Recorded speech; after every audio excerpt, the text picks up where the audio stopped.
A Bíblia, este livro santo e sagrado, que já tem milhares e milhares de anos, no capítulo 19 do livro de Êxodo, e eu vou fazer a leitura na Bíblia Católica, ele diz no versículo 4 o seguinte, repito, livro de Êxodo, capítulo 19, versículo 4. Tendes visto o que fiz aos egípcios, como vos levei sobre asas de águia e vos cheguei a mim. Agora, pois, se diligentemente ouvirdes a minha voz e guardardes a minha aliança, então sereis a minha propriedade, peculiar e particular, dentre todos os povos, porque toda a terra é minha, diz o Senhor dos Exércitos. Vós me sereis reino de sacerdotes e nação santa, diz mais o Senhor dos Exércitos. Quando a gente lê na Bíblia uma manifestação de Deus tão clara e tão precisa como esta, dita a Moisés e ao povo judeu, aos pés do Monte Sinai, alguns dias antes de Deus dar os 10 mandamentos. Ele diz, vamos repetir, agora, pois, se diligentemente ouvirdes a minha voz e guardardes a minha aliança, então sereis a minha propriedade peculiar e particular, dentre todos os povos, porque toda a terra é minha, diz o Senhor dos Exércitos. Vós me sereis reino de sacerdotes e nação santa, acrescenta mais o Senhor dos Exércitos. Vamos fazer uma meditação sobre esse texto. O povo judeu havia 430 anos que era escravo do povo egípcio. Para lá eles foram quando José, filho de Jacó, se tornou, por um milagre de Deus, vice-rei do Egito. Os judeus se multiplicaram tanto no Egito que os egípcios começaram a temer o povo judeu, dado o grande número deles na terra egípcia. E começaram a colocar leis graves contra os judeus. Primeiro, os judeus se tornaram escravos. Segundo, eram mortos todos os filhos que nascessem de judias, para que o povo não se multiplicasse mais. Diante de uma situação tão avassaladora, Deus resolveu tirar o seu povo da terra do Egito. E havia, na verdade, 3 caminhos pelos quais ele podia conduzir o povo. O primeiro caminho era pelo litoral, onde eles, em 7 dias, eles estariam na terra prometida. Este foi o caminho percorrido por José e Maria quando fugiram com o menino Jesus para o Egito, logo que Jesus nasceu. Havia, porém, neste caminho, os filisteus, eternos inimigos dos judeus. Quem eram os filisteus? São hoje os moradores da faixa de Gaza. São hoje os palestinos. Então esta briga entre judeu e os habitantes da faixa de Gaza, os palestinos, não é uma briga de 40 ou de 50 anos atrás. É uma briga de milhares e milhares e milhares de anos. É uma briga que vem desde a antiguidade. Deus, então, com medo daquele povo escravo, que não tivesse força para lutar contra os filisteus, Deus levou para um caminho um pouco mais longo, um caminho de 8 meses, que teria de passar pelo Mar Vermelho. Para quê? Para que o povo não sofresse os ardores de uma guerra, de uma luta para chegar na terra prometida. Assim é a bondade de Deus. Quando a gente está com Ele, Ele nos evita lutas, nos evita guerras, nos evita problemas. Deus nos tira de todas as dificuldades quando nós estamos com Ele. E o povo judeu, então, foi todo ele obediente até a hora que chegou aos pés do Monte Sinai. E ali, então, Deus, quando viu aquele comportamento do povo judeu, ele diz aqui: vocês viram o que eu fiz aos egípcios quando Deus submergiu nas águas do Mar Vermelho todo o povo egípcio. E vocês viram também com que força eu trouxe vocês até aqui, como se fossem em asas de águia, e trouxe este povo até ele.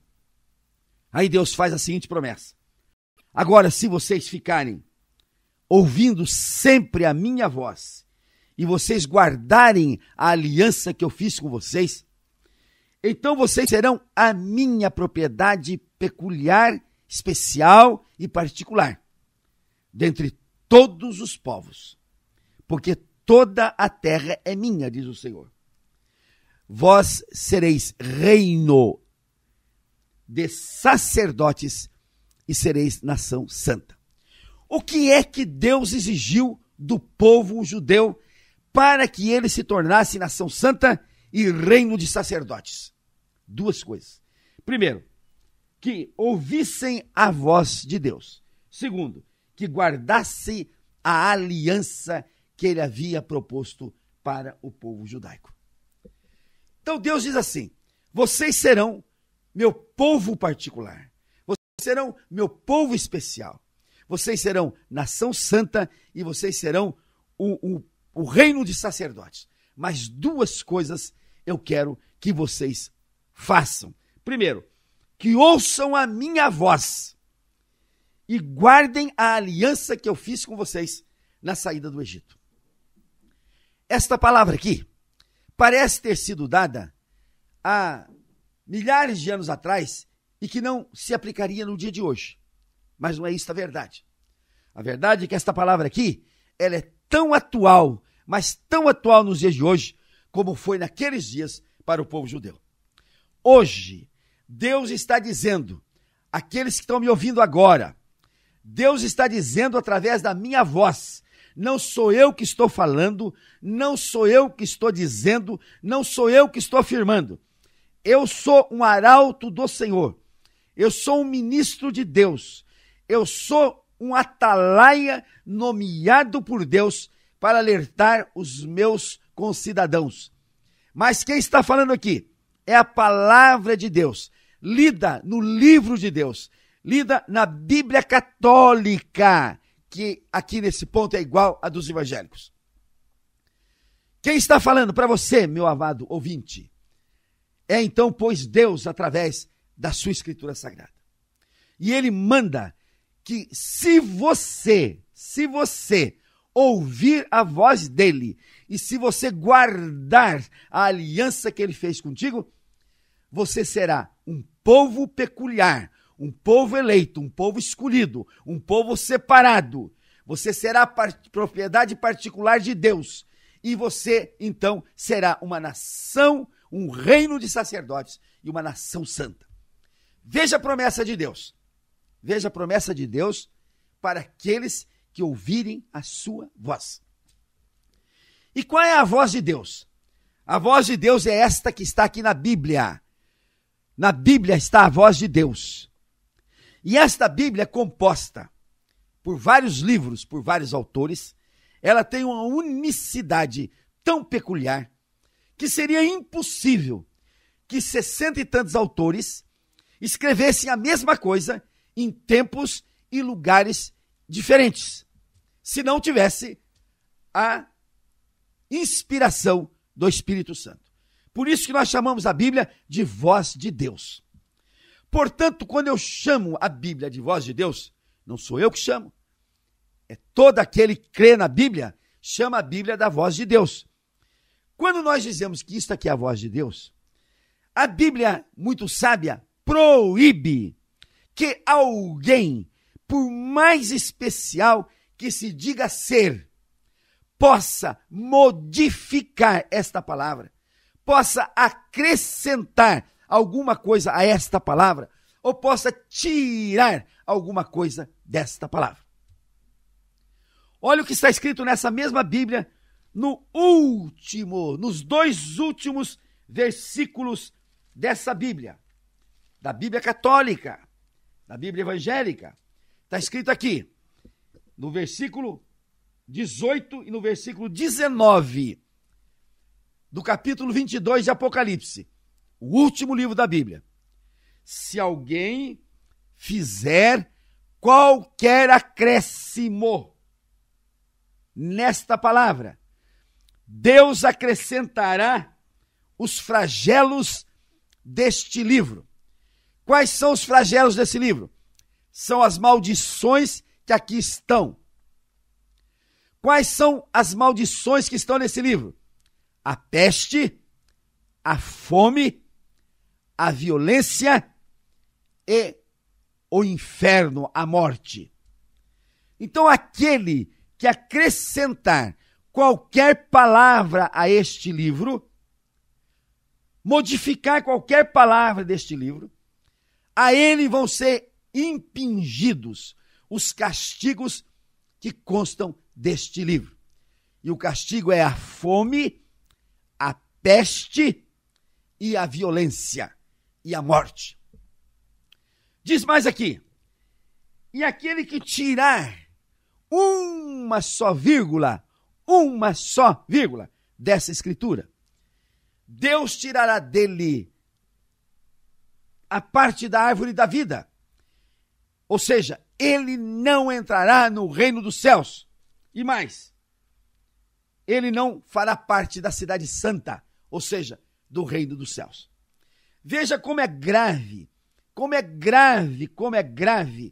a situação daqueles que querem modificar a palavra de Deus, que querem transformar, mudar a palavra de Deus de acordo com as suas conveniências. É muito grave a maldição daqueles que querem modificar a palavra de Deus, que querem mudar a palavra de Deus, seja acrescentando alguma coisa, seja tirando alguma coisa desta palavra. E no Salmo 30, nós vamos encontrar na Bíblia Católica uma palavra especial que diz assim: os livros da lei são livros perfeitos, nada acrescenteis a eles, para que vocês não sejam tidos como mentirosos. Então, além dos castigos que a palavra de Deus coloca sobre os que acrescentam ou tiram alguma coisa da palavra de Deus, ainda Deus diz: se você acrescentar alguma coisa aqui, você é mentiroso. Se você acrescentar alguma coisa a este livro, você é mentiroso. E o mentiroso é filho de quem? O mentiroso é filho de Deus? Não. O mentiroso é filho de Satã, é filho do cão, é filho de Satanás, é filho do diabo, porque João, na sua epístola, diz que o diabo é o pai da mentira. Jesus disse também: o diabo é o pai da mentira. Então, aquele que acrescenta, que muda, que tira alguma coisa dessa Bíblia, ele é mentiroso. Não sou eu que estou dizendo isto. Quem está dizendo isto é a palavra de Deus. No Salmo 30, no Provérbio 30, versículos 5 e 6. Provérbios 30, versículos 5 e 6. E é tão clara a Bíblia que ela diz assim: não existe nenhum homem que não seja pecador. Diz mais: não existe nenhum homem que não seja mentiroso. Então, por que, eu te pergunto, que o Papa acrescenta coisas na Bíblia que não existem na Bíblia, como as imagens, como os santos, como os dogmas de Maria. Por que ele acrescenta isto? Se a Bíblia diz que quem acrescentar alguma coisa é mentiroso, e a Bíblia diz que todo homem é mentiroso, e ele, para acrescentar, ele diz, não, eu sou eu sou certo, eu sou claro, eu sou evidente, eu sou infalível. Ele mesmo que se declara infalível. Aí está a primeira mentira papal que leva muita gente para o inferno. Meus irmãos que estão me ouvindo, eu não falo isto com ódio, não. Eu não falo isto com raiva, não. Eu falo isto com muito amor aos meus irmãos católicos. Aqueles irmãos católicos que estão sendo encaminhados por caminhos errados, por caminhos incorretos. Primeiro, por padres que não leram a Bíblia, que nunca leram a Bíblia, porque se tivessem lido, das duas uma, ou eles estão de má fé absoluta, ensinando coisas para os católicos que estão contrárias à Bíblia, como a imagem, como os santos e como Maria, os dogmas de Maria, ou eles então leram e não entenderam. Mas aqui, no texto que nós lemos no início, está escrito assim, também vós, ó sacerdotes, cheguem-se ao Senhor e se consagrem, para que o Senhor não vos fira. Olha a maldição, sacerdote católico, que está sobre vocês. Quando vocês não se chegam ao Senhor, quando vocês não se chegam à verdade da Bíblia, quando vocês não leem a Bíblia para ensinar corretamente aos católicos, quando vocês enganam o povo católico, ensinando coisas que não estão na Bíblia, ensinando coisas que a Bíblia condena, ensinando coisas que a Bíblia diz que não pode ser verdade. Como, por exemplo, vocês são necromantes. O que é necromante? Vocês ensinam a veneração a mortos. O santo o que é? O santo é um morto que vocês veneram. O santo é um morto que vocês cultuam. O santo é um morto que vocês colocam em imagens que são condenadas por Deus. Basta ler aqui, Êxodo 20, o capítulo seguinte do que nós lemos, que está escrito aqui. Não farás para ti imagem de escultura, nem semelhança alguma do que há em cima nos céus, os santos, nem embaixo da terra, nem nas águas debaixo da terra. Não as adorarás. Agora veja aqui. Nem lhes darás culto. Eu tenho visto sacerdotes dizerem no púlpito, esses quebra-santo aí, esses protestantes, estão enganados conosco. Nós não adoramos imagens. Nós só veneramos os santos e veneramos as imagens. É a confissão da maldição. Porque venerar é cultuar. E aqui está escrito, não cultueis imagens, não cultueis mortos. Está escrito aqui na Escritura Sagrada. Porque se o fizeres, incides na maldição. São amaldiçoados aqueles que veneram imagens, aqueles que veneram santos e aqueles que mudam a Bíblia para os seus interesses pessoais. E aonde está o interesse pessoal? A venda de imagens, a venda de terços, a venda de santinhos, a venda de santuários. A visita a santuários é a maior fonte de renda da Igreja Católica. Por isso ela não segue a Bíblia. Por isso ela não abre mão de ser amaldiçoado na vida eterna, porque aqui querem riquezas nesta vida atual.